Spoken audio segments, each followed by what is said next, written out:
Первый запуск. Вот такая труба.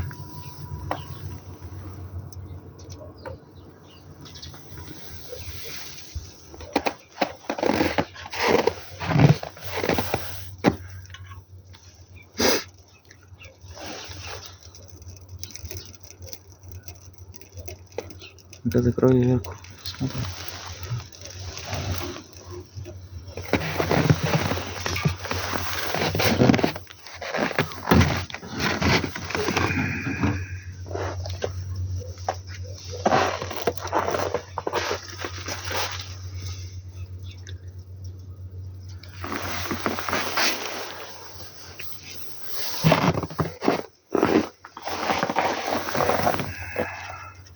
Вот, регулируется так.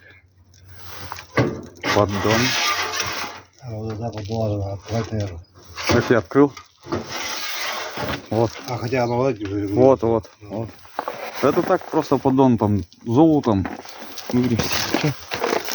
О, все, огонь пошел.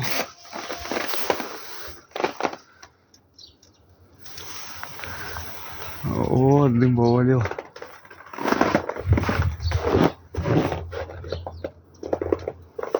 Все, пошла мазута.